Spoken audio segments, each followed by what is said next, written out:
सो वो उन्होंने इलत लग जाती है। तो सतवां कारण जापदा नजायज़ या 2 नंबर का जिन्होंने पैसा कमाया है उन्होंने खर्चन राह नहीं लगता, वो फिर शाम को गिलासी का आसरा तो या होर नशे जिहड़े ने 32 तरह के उन्होंने प्रभाव हेठ आ जाते हैं।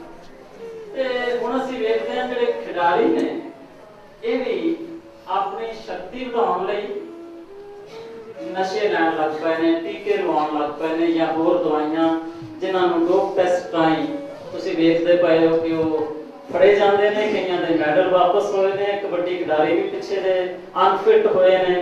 सो ये अपनी वधिया कारगुजारी विखाउंदे सेहत घटिया कर पैंदे ने।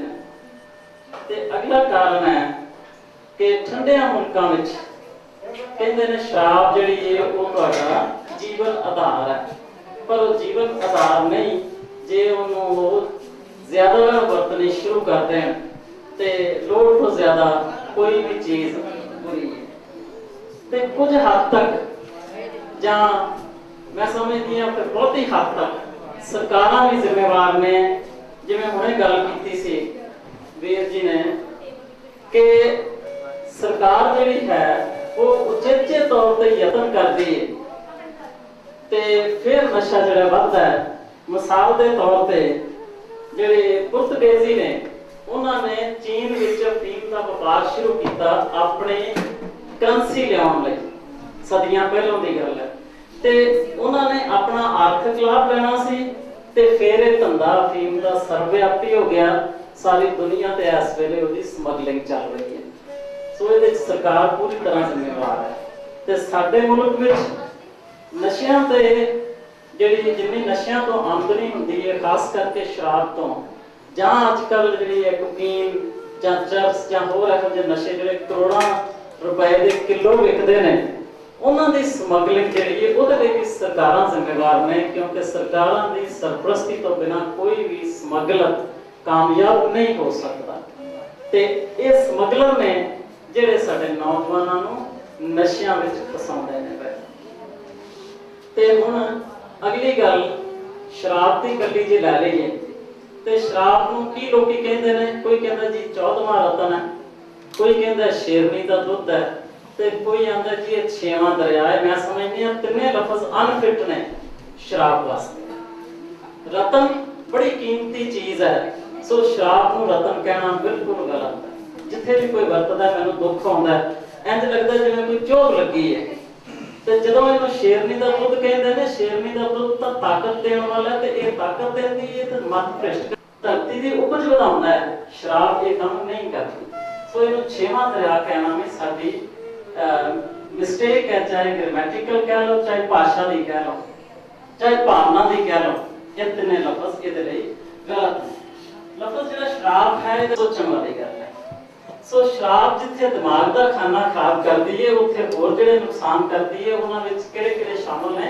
सड़कों ते हादसे, घरां विच झगड़े, समागमां विच किसी शराबी के घर अंदर झाती मारो तो किहो जिहा सीन हुंदा है कि नशे विच बड़का मारदा नशेड़ी जिहड़ा है बच्चों ते वधदा दिसदा है, पत्नी नूं मारदा कुटदा है ते कई बारी मां प्यो नूं भी नहीं बख्शदा। मां प्यो नूं कतल करदे अखबारां दी खबरां बड़े ने।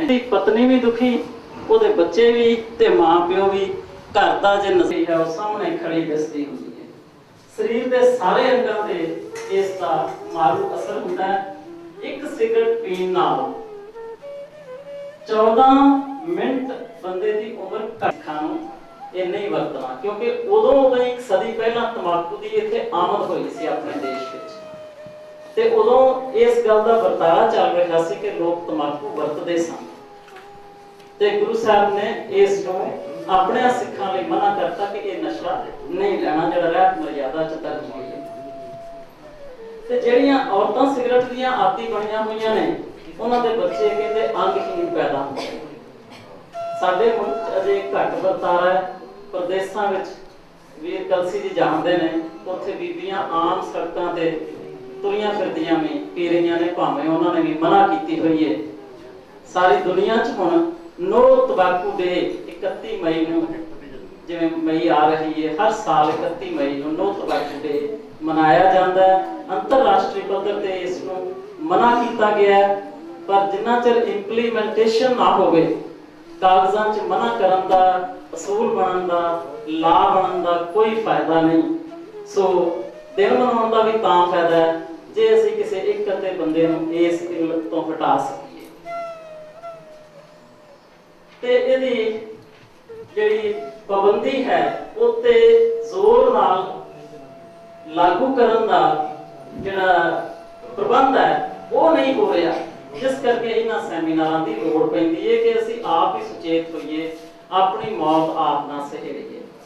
ते दूसरी गल ये है कि सिगरेट पे भी लिखिया हुंदा है कि ये सेहत लई हानिकारक है, ते दूसरे पासे शराब की बोतल ते भी लिखिया है कि ये सेहत लई नुकसानदेह है, ते फिर भी लोकी इहनूं वरती जांदे ने। पर मेन गल ये है कि जड़ नूं वेखो कि कारखाने बंद क्यों नहीं हुंदे। शराब आई कित्थों, किते बन के आई है ना, ते वो कारखाने कौन चला रहा है, वो बंद करने जरूरी ने। कहते बुरे नूं ना मारो, बुरे दी मां नूं मारो। ते कारखाने बंद करने ये मेरे ख्याल च तुहाडे मेरे वस दी गल सीधी ते नहीं हैगी, पर जे मुहिम बना लईए ते बन भी सकदी है, क्योंकि कारखानियां तो इस शराब तो सरकार नूं एक्साइज ड्यूटी मिलदी है। इसे दी आमदन दे सहारे ये बत्ती काम सवारदे ने अपने, ते इसे तो ही इन्हां ने अपने जिहड़े ने 2 नंबर वाले पैसे वो भी तिजोरियां भरनियां हुंदियां। सो इनू बंद करना बड़ा जोखिम दा काम है। ते सोचण वाली गल मैं कह रही सी कि कारखाने बंद क्यों नहीं हुंदे ते ठेके क्यों वध रहे हैं। इन्ने स्कूल नहीं बना रही सरकार जिन्ने ठेके खुले हुए हैं, ते ये साडे लई सारिਆਂ ਲਈ सोचण दी गल है। खास करके जिहड़े स्कूलां ते कालजां दे नेड़े ठेके बनदे ने, गुरु घरां दे नेड़े बनदे ने, ਅਸੀਂ ਉਦੋਂ ਰੌਲਾ ਤੇ ਪਾਉਂਦੇ ਆ, ਪ੍ਰੋਟੈਸਟ ਕਰਦੇ ਆ, ਕਈ ਵਾਰੀ ਠੇਕਾ ਚੁੱਕ ਵੀ ਲੈਂਦੇ ਨੇ, ਕਈ ਥਾਵਾਂ ਤੇ ਝਗੜੇ ਵੀ ਹੋਏ, ਮਾਰ ਕੁਟਾਈ ਵੀ ਹੋਈ, ਬੋਤਲਾਂ ਵੀ ਭੰਨੀਆਂ, ਪਰ ਉੱਥੇ ਪਹੁੰਚੇ ਕਿਉਂ? ਇਸ ਵਾਸਤੇ ਕਿ ਜਵਾਨੀ ਨੂੰ ਪਕੜੋ, ਇਹ ਸਾਡੀ ਖਰੀਦ ਕਰਨਗੇ, ਸਾਡੇ ਗਾਹਕ ਬਣਨਗੇ। ਹੋਰ ਤਾਂ ਹੋਰ ਜਿਹੜੀ ਸ਼ਰਾਬ ਦੀ ਇਸ਼ਤਿਹਾਰਬਾਜ਼ੀ ਹੈ, ਇਹ ਤੋਂ ਵੀ ਚੋਖੀ ਆਮਦਨ ਹੁੰਦੀ ਹੈ। ਸੋ ਟੀਵੀ ਵਾਲੇ ਵੀ ਘੱਟ ਨਹੀਂ ਹੈਗੇ, ਮੀਡੀਆ ਵਾਲੇ ਘੱਟ ਨਹੀਂ, ਉਹ ਇਹਦੇ ਵੱਖਰੇ ਵੱਖਰੇ ਬ੍ਰਾਂਡਾਂ ਦੀਆਂ ਤਾਰੀਫਾਂ ਦੇ ਪੁਲ ਬਣਦੇ ਰਹਿੰਦੇ ਨੇ, ਤੇ ਕਹਿੰਦੇ ਭਾਉਂਦੇ ਐਕਟਰ ਜਿਹੜੇ ਨੇ ਦੀਆਂ ਮਸ਼ਹੂਰੀਆਂ ਚ ਵਿਖਾਉਂਦੇ ਨੇ। ਇਹ ਤੋਂ ਫਿਰ ਪ੍ਰਭਾਵਿਤ ਹੋਏ ਲੋਕ ਉਹ ਬ੍ਰਾਂਡ ਲੈ ਕੇ ਵਰਤਣ ਦੀ ਕੋਸ਼ਿਸ਼ ਕਰਦੇ ਨੇ। ਇਹ ਦਵਾਈਆਂ ਲਈ ਬਣੀ ਸੀ ਜਿਹੜੀ ਐਲਕੋਹਲ, ਹੁਣ ਇਹਦੀ ਦੁਰਵਰਤੋਂ ਜਿਹੜੀ ਹੈ ਸਿਖਰਾਂ ਤੇ ਹੋ ਰਹੀ ਹੈ। ਤੇ ਪੰਜਾਬੀਆਂ ਦਾ ਕਿਰਦਾਰ ਸ਼ਰਾਬੀ ਦੇ ਰੂਪ ਚ ਵਿਖਾ ਕੇ ਤੇ ਇੰਜ ਸਥਾਪਿਤ ਕੀਤਾ ਜਾ ਰਿਹਾ ਜਿਵੇਂ ਪੰਜਾਬੀ ਹਮੇਸ਼ਾ ਹੀ ਸ਼ਰਾਬੀ ਰਹਿੰਦਾ, ਜਿਹੜੀ ਸਾਡੇ ਲਈ ਕਿਰਦਾਰ ਦੇ ਤੌਰ ਤੇ ਮਾੜੀ ਗੱਲ ਹੈ। ਹੁਣ ਸਿਨੇਮਾ ਵੇਖ ਲਓ ਜਾਂ ਟੀਵੀ ਵੇਖ ਲਓ, ਜਿਹੜੇ ਪ੍ਰੋਗਰਾਮ ਸਾਡੇ ਅੱਗੇ ਪਰੋਸੇ ਜਾ ਰਹੇ ਨੇ, ਉਹਨਾਂ ਦੇ ਵਿੱਚ ਕਿਤੇ ਨਾ ਕਿਤੇ ਕੋਈ ਸ਼ਰਾਬੀ ਹੋਰ ਨਾ ਲੱਭੇਗਾ ਤੇ ਮੇਰ ਮਿੱਤਰ ਨੂੰ ਫੜ ਲੈਣਗੇ ਮਾੜੇ ਰੂਪ 'ਚ ਪੇਸ਼ ਕਰਨਾ, ਜਦ ਕਿ ਕਿਰਦਾਰ ਦੇ ਤੌਰ ਤੇ ਉਹ ਬੰਦਾ ਮਾੜਾ ਨਹੀਂ ਹੁੰਦਾ। ਗੀਤਾਂ ਵਿੱਚ ਵੇਖੋ ਏਡੀ ਏਡੀ ਘਟੀਆ ਸ਼ਬਦਾਵਲੀ ਟੀਵੀ ਤੇ ਸਾਡੇ ਬੱਚੇ ਸੁਣਦੇ ਨੇ, ਫਿਰ ਉਹ ਕਿਉਂ ਨਾ ਉਹ ਤੋਂ ਪ੍ਰਭਾਵਿਤ ਹੋਣਗੇ। ਇੱਕ ਦੋ ਮਿਸਾਲਾਂ ਮੈਂ ਤੁਹਾਨੂੰ ਦੱਸਦੀ ਹਾਂ। ਮੈਂ ਇੱਕ ਦਿਨ ਸੁਣ ਰਹੀ ਸਾਂ, ਸ਼ਰਮ ਆ ਰਹੀ ਸੀ ਜਦੋਂ ਮੈਂ ਲਿਖਣਾ ਸੀ ਵਿਚਾਰ। ਸਾਡੇ ਵਾਰੀ ਲਾਲ ਪਰੀ ਮੁੱਕ ਗਈ, ਇਹ ਗੀਤ ਆ ਰਿਹਾ ਟੀਵੀ ਤੇ ਆ ਰਿਹਾ, ਤੇ ਉਸ ਵੇਲੇ ਜੀ ਕਰਦਾ ਵੀ ਸਕਰੀਨ ਜਾਂ ਤੇ ਬੰਦ ਕਰ ਦਿਓ ਜਾਂ ਗੁੱਸਾ ਆਵੇ ਤੇ ਭੰਨ ਦਿਓ। ਇੱਕ ਆਇਆ ਸੀ ਗੀਤ ਥੋੜੀ ਦੇਰ ਪਿੱਛੇ, ਮੈਂ ਅੱਜ ਪੀਣੀ ਹੈ। ਇਹ ਗੀਤਾਂ ਚੋਂ ਗੀਤ ਲੱਭਿਆ ਉਹਨਾਂ ਨੇ। ਠੇਕੇ ਤੇ ਵੀ ਜਾਵਾਂਗੇ ਤੇ ਸ਼ਰਾਬੀ ਹੋ ਕੇ ਆਵਾਂਗੇ, ਇਹ ਵੀ ਗੀਤ ਇੱਕ ਦਿਨ ਲੱਗਿਆ ਪਿਆ ਸੀ। ਇਹ ਕਿਹੜੇ ਨੇ ਜਿਹੜੇ ਇਹੋ ਜਿਹੀਆਂ ਵੀਡੀਓਜ਼ ਬਣਾਉਂਦੇ ਨੇ ਜਿਨ੍ਹਾਂ ਨੂੰ ਇਹ ਨਹੀਂ ਪਤਾ ਕਿ ਧੀਆਂ ਭੈਣਾਂ ਦੇ ਸਾਹਮਣੇ ਇਹੋ ਜਿਹੇ ਗੀਤ ਨਹੀਂ ਚੱਲ ਸਕਦੇ ਜਾਂ ਨਹੀਂ ਚੱਲਣੇ ਚਾਹੀਦੇ। ਸੋ ਇਹ ਸ਼ਰਾਬ ਜਿਹੜੀ ਮਨ ਪਰਚਾਵਾ ਬਣਾਈ ਜਾ ਰਹੀ ਹੈ, ਪਰ ਕੀ ਇਹ ਮਨ ਪਰਚਾਵੇ ਲਈ ਵਰਤੀ ਜਾ ਸਕਦੀ ਹੈ ਜਾਂ ਇਸ਼ਤਿਹਾਰਬਾਜ਼ੀ ਵਰਤੀ ਜਾ ਸਕਦੀ ਹੈ, ਸਾਡੇ ਸਾਰਿਆਂ ਲਈ ਸੋਚਣ ਦਾ ਵਿਸ਼ਾ ਹੈ। ਇਸ ਤੋਂ ਇਲਾਵਾ ਅਫੀਮ, ਭੰਗ, ਚਰਸ, ਪੋਸਤ, ਭੁੱਕੀ, ਸਮੈਕ, ਕੋਕੀਨ, ਗਾਂਜਾ, ਮੈਂਡਰਿਕਸ ਆਦਿ ਨਸ਼ੇ ਸ਼ੌਕ ਜਾਂ ਸਵਾਦ ਲਈ ਜਾਂ ਕਿਸੇ ਵੀ ਬਹਾਨੇ ਸ਼ੁਰੂ ਕੀਤੇ ਗਏ ਘਰਾਂ ਦੇ ਘਰ ਤਬਾਹ ਕਰ ਰਹੇ ਨੇ। ਜ਼ਰਦਾ, ਚਰਸ, ਸਮੈਕ ਤੋਂ ਗੱਲ ਅੱਗੇ ਵੱਧ ਕੇ ਬੂਟ ਪਾਲਿਸ਼ ਤੇ ਆ ਡਿੱਗੀ ਹੋਈ ਹੈ। ਤੁਸੀਂ ਸੁਣਿਆ ਹੋਵੇਗਾ कि आयोडेक्स ते पॉलिश नूं ब्रेड नाल ला के खाना भी इस वेले मनणयोग भावें नहीं, पर यह वर्तारा चल रहा है, सच है। खंघ दीयां दवाइयां दीयां शीशियां कोरेक्स ते टोरेक्स ये नशे के तौर पर वरतियां जा रही ने। खंघ हुण दूर दी गल है। ते इस तो इलावा प्रॉक्सीबॉन के टीके, डॉर्मेट-10 के टीके ते डेसिफन दीयां गोलियां, रूडी मार्का शराब, पेंट थिनर ते कैरोसिन ऑयल, ये सारे नशियां के तौर पर इस वेले चल रहे हैं। नशीलियां दवाइयां ते नाड़ां विच मार्फिन वगैरह के टीके किसी डॉक्टरों को लवाउण की हुण लोड़ नहीं समझते। नौजवान की करते हैं, आपको विच ही लगा के डंग सार लेंदे ने। सरिंजां जेब च हुंदियां ने, एक एक सरिंज नाल 5-5 जने भुगत जाते हैं। ते ये इन्ने आदी हो गए ने कि टीका लगा के किसी भी नाड़ विच, गलत नाड़ च भी भावें ते अपनी जान गवा लेंगे, पर नशा नहीं छड्डना। हैरान होवोगे तुसीं कि मैलियां जुराबां इन्हां नूं सुन के अमोनीया का नशा भी लिया जा रहा है। कभी कोई बेहोश होंदा ते उहनूं माड़ा जिहा जुराब संघाउणी होश आ जाएगी, ते हुण आप बेहोश होण लई अमोनीया लई जा रहे हैं। ते किरलियां दीयां पुच्छां साड़ के नशे के तौर पर वरतियां जा रही ने, ये सच है। नशियां दे व्यापारी जिहड़े समगलिंग च माहिर ने, वो नौजवानों को कमाई का लालच दे के अजे जाल च फसा रहे हैं, जिन्हां दा जीवन जिहड़ा है पूरी दी पूरी जीवन खेड ही अंत करने वाली गल है। समगलर एक बार फस गया जाल विच, उच्चों निकलना उहदे लई बड़ा औखा है।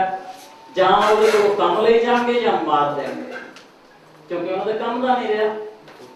हीरोइन का नशा जिहड़ा है ये समगलिंग विच प्रमुख थां रखता है। 9 जिन्नी हीरोइन जिहड़ी है वो 400-500 रुपए की पुड़ी विकदी है। मैनूं एक बार एक पुलिस अधिकारी ने विखाई सी, कॉलेज च बैठे वो सर्वे कर रहे सन कॉलेजां विच, यूनिवर्सिटियां विच कि कोई नशा तो नहीं वरतदे बच्चे। तो जो उन्होंने मैनूं 9 जिन्नी वो पुड़ी विखाई, मैं हैरान रह के कहंदे इहदे नाल 5 जणे अग ला के ते नशा लैंदे ने। सो ये 400-500 की जी उन्नी पुड़ी है, किलो की कीमत 1 करोड़ तो लैके 5 करोड़ तक है। अंदाजा लाओ कि ये समगलिंग कमाने वाले जो लोग ने उन्होंने कमाई कितनी होगी। पिछे जो तुसीं अखबार च पढ़िया होना कि एक पंजाबी कपल कैनेडा तो आया हुआ सी, इत्थे आया, उहदे कोलों 50 करोड़ की हेरोइन फड़ी गई। मुड़ के मूँह ढक के उन्होंने जहाज विचों कढ़िया गया। जहाज तुरन लगे, उदों किसी ने शिकायत की थी। पहले उन्होंने समान भी चला गया, चेकिंग भी हो गया, अंदर भी चले गए, बोर्डिंग पास भी ले गए। जो सीटां दे बैठे सन जहाज रोकिया गया, सारा समान कट के तलाशी ली गई, तो फिर उस पंजाबी जोड़े नूं अमृतसर च अरेस्ट किया गया। ते 50 करोड़ चों किदा कितना हिस्सा सी ये तो वाहिगुरू जानदा है, पर जिन्हें भी लैनी सी वरतनी सी ओदी ते मौत है ना। सो असीं मौत दे व्यापारी बने हुए हैं पैसे की खातर। अगली गल, फगवाड़े तो एक खबर आई सी पिछे जी कि 2 भैन भरावां ने 250 करोड़ की 50 किलो हेरोइन जिहड़ी है वो स्मगल करते पे सन ते वो फड़ी गई उन्हां कोल। ते वो आप ते नहीं ना लियाउंदे अफगानिस्तान तो, विच किन्ने विचोले ने अंदाजा लाओ। ये खबरां मैं 2 ही दसियां ने, अनेकां खबरां तुसीं रोज़ पढ़दे हो। सो इहदा सिट्टा की निकलेगा, ये साडे समाज दा की सवारनगे लोग, ये साडे सोचण दा अज दा विषय है।